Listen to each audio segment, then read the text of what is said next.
Now back to Urban View Mornings with Greg Carr and Lamont King on Sirius XM.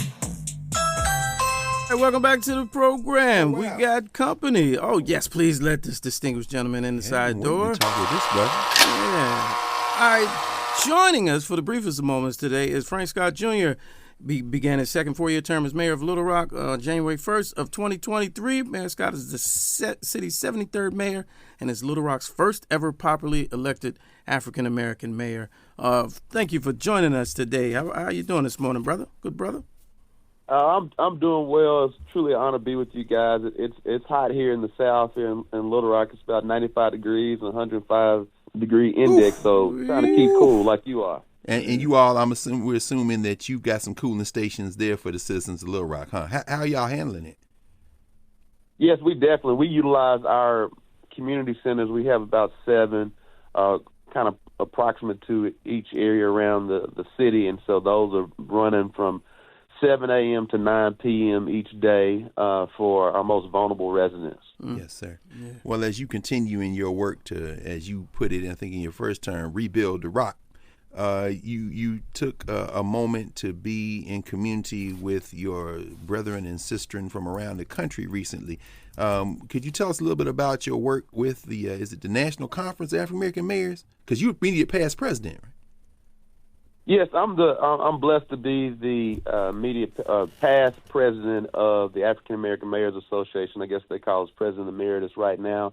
And so I've been an active member of the AMA for quite some time since I've been in office, and I'm grateful to still remain on the executive board and also very present with the U.S. Conference of Mayors as well. And we just had our meeting in Tampa, Florida. We're close to 200 mayors came to Tampa to spend time with each other to discuss what's going on across our nation's cities and how we're reacting to many of the things that are happening on Capitol Hill and how it impacts our respective cities. And then secondarily, it gives us an opportunity to not reinvent the wheel because we all are going through the same issues and concerns, just at a different level, different capacity based on our city and the niches that we have.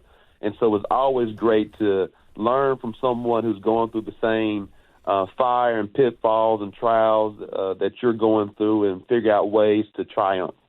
Mayor Scott, give me the top 2 issues that you might have discussed at the conference that is national, that's affecting Little Rock locally for you.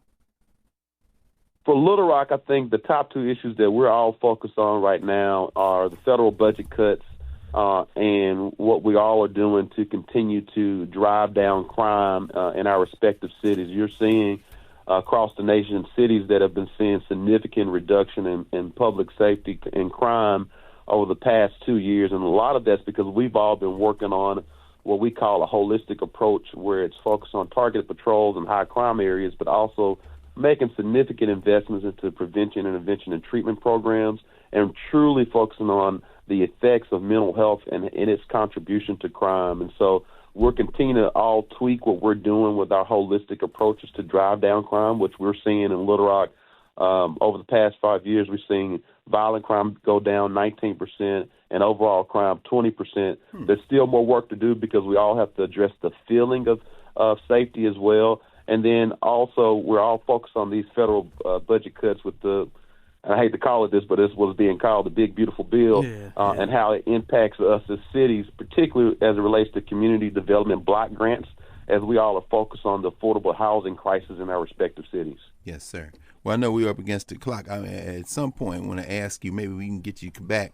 Saw a documentary a little while ago called The Barber of Little Rock, and I assume that you probably know Arlo Washington. Is that's the brother's working with nonprofits there in Little Rock? Is he still doing his thing there? Yes, Arlo, he's a dear friend. I loved his documentary.